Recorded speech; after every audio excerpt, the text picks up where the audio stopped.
اعوذ باللہ من الشیطان الرجیم، بسم اللہ الرحمن الرحیم۔ السلام علیکم۔ آج ہم مطالعہ پاکستان کلاس سیکنڈ ایئر ہے اور اس میں چیپٹر نمبر 2 سٹارٹ کرنے جا رہے ہیں، جس کا لیکچر نمبر 1 ہے، اور ہمارے پاس ٹاپک ہے ابتدائی مشکلات، یعنی پاکستان جب وجود میں آیا تو اس وقت پاکستان کو کون سی مشکلات درپیش تھیں۔ تو سب سے پہلے ہم ڈسکس کریں گے ابتدائی مشکلات میں سے ریڈ کلف کی ناانصافیاں۔ ریڈ کلف ایک برطانوی ماہر قانون دان تھا، جسے برطانوی جو وائسرائے ہند تھا لارڈ ماؤنٹ بیٹن، اس نے یہ ذمہ داری سونپی کہ آپ نے ہندوستان کا وزٹ کر کے یہاں پر ایک ایسی سکیم یا پالیسی تیار کرنی ہے جس کے مطابق یہ طے پایا جائے گا کون سے علاقے پاکستان کا حصہ بنیں گے اور کون سے علاقے بھارت کا حصہ بنیں گے۔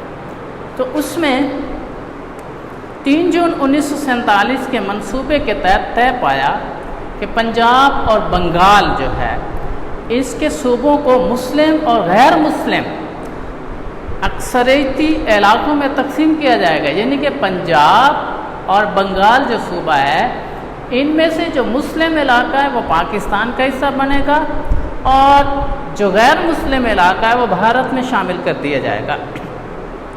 مسلم اکثریتی علاقے پاکستان، باقی علاقے ہندوستان کا حصہ بنیں گے۔ علاقوں کی حد بندی کے لیے کمیشن بنایا جائے گا اور اس کی ثالثی قبول کرنے پر اتفاق رائے ہوا، یعنی کہ تمام سیاسی جماعتوں نے، جس میں کانگریس اور مسلم لیگ تھی، وہ اس بات پہ متفق ہوں گے کہ یہ جو ثالثی کمیشن ہے جس کا سربراہ ریڈ کلف کو مقرر کیا گیا، یہ جو فیصلہ دے گا اس کو قبول کرنا لازم ہوگا۔ ایک برطانوی ماہر قانون ریڈ کلف کو یہ ذمہ داری سونپی گئی۔ ریڈ کلف نے ماؤنٹ بیٹن کے دباؤ میں آ کر غیر منصفانہ تقسیم کی۔ مسلم اکثریت کے بعض تسلیم شدہ علاقوں کو ایک سازش کے تحت ہندوستان میں شامل کر دیا گیا۔ آبادی کے مطابق طے پانے والے نقشے اور اس پر کھینچی کی لکیر کو بھی بدل دیا۔ اس امر کا اعتراف ریڈ کلف کے پرائیویٹ سیکٹری نے کیا، اور اب تو یہ ایک حقیقت، تاریخی حقیقت مانی جا چکی ہے کہ ناانصافی کرتے ہوئے بعض اہم علاقوں سے پاکستان کو معطوم کر دیا گیا، جن میں ضلع گرداسپور کی 3 تحصیلیں تھیں، گرداسپور، پٹھان کوٹ اور بٹالہ۔ اس کے علاوہ فیروز پور کی تحصیل زیرہ اور کئی دوسرے علاقے بھی ہندوستان کو سونپ دیے گئے۔ یہ ریڈ کلف کی ناانصافیاں تھیں۔ گرداسپور کے علاقوں کو ہندوستان میں شامل کرنے سے ریاست جموں کشمیر تک کا راستہ ہندوستان کو دے دیا۔ یہ ریڈ کلف کی ناانصافیوں میں شامل ہے۔ ریڈ کلف کے ایوارڈ سے نہ صرف مسلمانوں کو ان کے علاقوں اور حقوق سے محروم رکھا گیا، بلکہ دونوں قوموں کے درمیان یہ مستقل مخالفت کا ایک ایسا بیج تھا جو آج مسئلہ کشمیر کی صورت میں موجود ہے، اور دونوں ملک اب تک 1948 میں جنگ لڑ چکے ہیں، 65 میں بھی اور 1971 میں بھی جنگ لڑ چکے ہیں۔ یہ ریڈ کلف کی ناانصافی ہے۔ اور اس کے بعد ہم چلتے ہیں انتظامی مشکلات۔ پاکستان کے علاقوں میں سرکاری ملازمتوں پر فائز غیر مسلم بڑی تعداد میں تھے، جو پاکستان کو چھوڑ کر بھارت میں چلے گئے۔ دفاتر خالی کر گئے۔ دفتروں میں فرنیچر، سٹیشنری، ٹائپ رائٹروں کی کمی تھی۔ اکثر دفتروں نے کھلے آسمان تلے کام کا آغاز کیا۔ ہندوستان جاتے ہوئے دفتری ریکارڈ بھی تباہ کر گئے۔ اس کی وجہ سے دفاتر میں بھی کام کرنے کی بڑی دشواریاں پیش آئیں۔ تو یہ انتظامی مشکلات تھی۔ اور اب ہمارے پاس ہے مہاجرین کی آمد، ایک اور جو ہے ہمارے سامنے مشکلات میں سے ایک مشکل، کہ پاکستان جب وجود میں آیا تو اس کے بعد بھارت میں رہنے والے مسلمانوں نے اپنے نئے وطن یعنی پاکستان میں آنے کا فیصلہ کیا۔ ان میں لاکھوں خاندان اپنا سب کچھ چھوڑ کر پاکستان کی طرف روانہ ہوئے۔ جو مسلمان بھارت میں رہنا چاہتے تھے انہیں ہندوؤں اور سکھوں نے قتل و غارت کا نشانہ بنایا۔ بچے کھچے مسلمان خاندانوں کو مجبوراً پاکستان کی طرف ہجرت کرنا پڑی۔ دوران ہجرت لاکھوں افراد حملوں میں شہید ہوئے۔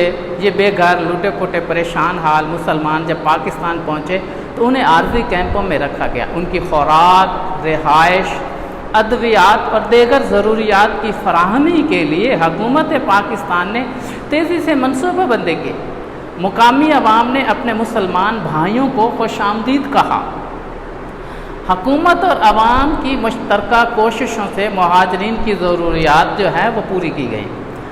مہاجرین کی تعداد اتنی زیادہ تھی کہ کیمپوں میں گنجائش نہ رہی، لوگوں کو جہاں بھی سر چھپانے کو جگہ ملتی وہیں ڈیرے ڈال دیتے۔ مہاجرین کی بحالی ایک بہت بڑا چیلنج تھا۔ دنیا میں ہجرت کی اتنی بڑی تعداد کا واقعہ کہیں رونما نہیں ہوا۔ ہجرت کے دوران ایسے واقعات بھی ہوئے کہ مسلمانوں کی قتل و غارت میں بھارتی فوج ہندوؤں اور سکھوں کے ساتھ شامل ہو گئی۔ اس کے بعد ایک ٹاپک ہے نمبر 4 پہ، اثاثوں کی تقسیم۔ برصغیر کی تقسیم کے بعد اثاثوں کی پاکستان اور بھارت میں متناسب تقسیم انصاف کا تقاضا تھا، لیکن جہاں بھی بھارتی حکمرانوں نے ناانصافی سے کام لیا، وہ بہانے سے پاکستان کو اس کا حصہ دینے سے گریز کرتے رہے۔ وہ پاکستان کی معیشت کو تباہ کرنے کے لیے ممکن حربے استعمال کر رہے تھے۔ بھارت نے پاکستان کے حصے کے اثاثے روک لیے۔ موجودہ برصغیر کا جو بینک تھا اس کا نام ریزرو بینک آف انڈیا، اس میں تقسیم کے وقت 4 بلین روپے جمع تھے۔ یہ رقم دونوں ملکوں یعنی پاکستان اور بھارت میں بانٹی جانی تھی۔ پاکستان کا حصہ جو تھا وہ 750 ملین روپے تھا۔ بھارت نے حصہ دینے پر پاکستان کو کبھی بھی راضی نہ تھا۔ پاکستان کی طرف سے مسلسل مطالبے اور بین الاقوامی سطح پر اپنی ساکھ قائم رکھنے کی مجبوری کی وجہ سے بھارت نے 200 ملین روپے کی قسط پاکستان کو حوالے کی، باقی رقم کو روک لیا۔ بھارتی وزیر پٹیل نے پاکستان کو کہا کہ وہ کشمیر پر بھارت کا حق تسلیم کر لے، یعنی کہ کشمیر کو بھارت کو دینے پر راضی ہو جائے تو رقم ادا کر دی جائے گی۔ پاکستان نے سودے بازی نہیں کی۔ ادھر گاندھی کو بین الاقوامی برادری میں شرمندہ ہونے کا خوف تھا، اس نے رقم پاکستان کو ادا کرنے کا کہا۔ مجبوراً 500 ملین روپے کی ایک قسط پاکستان کے حوالے کی۔ بقایا 50 ملین روپے ابھی تک بھارت کے ذمہ واجب الادا ہیں۔ اس حوالے سے نومبر 1947 میں دہلی میں دونوں ممالک کے نمائندوں کی میٹنگ بھی ہوئی، جس میں معاہدہ ہوا اور دونوں ممالک نے معاہدے کی توثیق بھی کی، لیکن معاہدے پر عمل درآمد ابھی تک نہیں ہو سکا۔ یہ بھی ایک مشکل تھی۔ ایک اور مشکل جو ان میں سے ہے وہ ہے فوج کی تقسیم۔ یہ بھی ضروری تھا کہ برصغیر کی تقسیم کے بعد جو فوجی اثاثے ہیں ان کو بھی تقسیم کیا جائے اور تناسب کے لحاظ سے، لیکن اس معاملے میں بھی انصاف سے کام نہیں لیا گیا۔ بھارت پاکستان کو ہمیشہ سے کمزور رکھنا چاہتا تھا تاکہ بھارت کا حصہ بڑھنے پر پاکستان مجبور ہو جائے۔ تقسیم سے پہلے بھی ہندوستان کا کمانڈر چاہتا تھا کہ فوج کو بانٹا نہ جائے اور انہیں ایک ہی کمانڈر کے تحت رکھا جائے۔ مسلم لیگ نے اس کے موقف کو تسلیم نہیں کیا اور یہ اصرار کیا کہ فوجی وسائل اور اثاثے دونوں ممالک میں تقسیم کیے جائیں۔ حکومت برطانیہ کو یہ مطالبہ بالآخر ماننا پڑا اور بھارت اور پاکستان میں تمام فوجی اثاثے جو ہیں 64% بھارت کا حصہ ہوگا اور 36% پاکستان کو حصہ ملے گا۔ موجودہ بھارت میں 16 آرڈیننس فیکٹریاں کام کر رہی تھیں اور ان میں سے ایک بھی ایسی نہیں تھی جو پاکستان کے کو جو حصہ ملا ہے نا اس میں بنی ہوئی ہو۔ بھارتی کابینہ آرڈیننس فیکٹری تو کیا اس کی مشینری کا کوئی پرزہ بھی پاکستان منتقل کرنے پر آمادہ نہیں تھی۔ کافی تکرار کے بعد یہ طے پایا کہ آرڈیننس فیکٹریوں کے حوالے سے پاکستان کو 60 ملین روپے دیے جائیں گے تاکہ وہ اپنی آرڈیننس فیکٹری قائم کر سکے۔ عام فوجی اثاثوں کی تقسیم کا جو بھی فارمولہ بنایا گیا، حکومت ہند نے اسے بھی مسترد کر دیا۔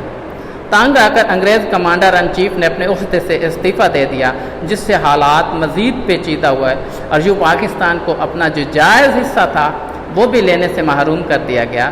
جہاں تک افواج کا تعلق تھا، ہر فوجی کو یہ اختیار دیا گیا کہ وہ دونوں میں سے جس ملک کی فوج کا چاہے حصہ بن جائے۔ ظاہر ہے مسلمان فوجیوں نے پاکستان میں شامل ہونے کا فیصلہ کیا۔ اور میرے پاس آخری پوائنٹ جو ہے وہ ہے دریائی پانی کا مسئلہ۔ تقسیم برصغیر نے دریاؤں کے قدرتی بہاؤ پر اثر ڈالا۔ بین الاقوامی قانون کے مطابق دریا کا قدرتی راستہ برقرار رکھا جاتا ہے اور جن 2 یا 2 سے زیادہ ممالک سے دریا گزرتا ہے وہ اس کے پانی سے مستفید ہوتے ہیں۔ کوئی ملک دریا کا رخ بدل کر کسی دوسرے ملک کو آبی وسیلہ سے محروم نہیں کر سکتا۔ برصغیر میں اس حوالے سے بھی بحران پیدا ہوا۔ پنجاب اور سندھ کو دریا سندھ اور اس کے معاون دریاؤں میں جہلم، چناب، راوی، ساتلج اور بیاس سے رابط کرتے آ رہے تھے۔ جب پنجاب دو حصوں میں تقسیم ہوا تو دریاؤں کی بھی تقسیم عمل میں آ گئی، یعنی راوی، ساتلج اور بیاس بھارت کی سرزمین سے گزر کر پاکستان میں داخل ہوتے ہیں۔ بھارت سے انصاف کی توقع نہیں کی جا سکتی تھی، اس لیے بھارت نے اپریل 1948 میں مغربی پنجاب کو آنے والے پانی کا راستہ روک لیا۔ یہ قدم پنجاب اور سندھ کی معیشت کو تباہ کرنے کے مترادف تھا، کیونکہ ان علاقوں میں فصلوں کی آبیاری کا یقینی ذریعہ دریا ہی ہے۔ بارشیں بہت کم ہوئی، بھارت کی طرف سے پانی کی بندش سوکھے اور قحط کا باعث بن سکتی تھی۔ پاکستان کی زراعت کا دار و مدار زیادہ تر دریائے پانی پر ہے۔ ایک بڑی زیادتی ریڈ کلف کی سربراہی میں بڑھنے والے حد بندی کمیشن نے کی۔ اس نے سرحد کا تعین کرتے وقت اکثر جو ہیڈ ورکس ہیں وہ مسلم اکثریتی علاقوں میں ہونے کے باوجود بھارت کے حوالے کرتی ہے، یعنی وہ علاقے بھی بھارت کے حوالے کرتی ہے۔ یہ سازش پاکستانی زراعت اور معیشت کی تباہی کا سبب بن سکتی تھی۔ بھارت نے دریائے ستلج پر ڈیم بنانے کا فیصلہ کیا تو پاکستان نے احتجاج کیا۔ اگر بنتا تو تباہی اور قحط کا سامنا کرنا پڑتا، اس لیے عالمی برادری کو اپنے مسئلے سے آگاہ کیا۔ عالمی بینک نے صورت احوال کا جائزہ لے کر پاکستان کی مدد کا اعلان کیا۔ کثیر رقم مختص کی گئی اور کافی غور و فکر کے بعد عالمی بینک کی مدد سے دونوں ممالک میں ایک معاہدہ سنتاس طے پایا۔ اس معاہدے کی روح سے 3 دریاؤں جن میں راوی، ساتلج، بیاس بھارت کو دے دیے گئے، جبکہ 3 دریا سندھ، جہلم اور چناب پاکستان کے حوالے کر دیے گئے۔ منگلا ڈیم اور ترویلا ڈیم یہ 2 بڑے ڈیم اور اس کے علاوہ 7 لنک کینال بنائے جانے کا منصوبہ بنا۔ اور 7 لنک کینال کون سی ہیں؟ جن میں رسول قادرآباد بلو کی سلیمان کی اور چشمہ جہلم، ترمو سندھ ہنائی اور سندھ ہنائی، میلسی، بہاول، چشمہ پانجنت وغیرہ، یہ کوئی 7 لنک رابطہ نہریں ہیں جو دریاؤں کا پانی دوسرے دریاؤں میں ڈالتی ہیں۔ سنتاس منصوبے کی بدولت دریائی پانی کا مسئلہ کافی حل ہو گیا اور حکومت پاکستان کی کچھ فکر دور ہوئی۔ تو یہ تو اس کا ٹاپک تھا جو میں نے آپ سے ڈسکس کیا۔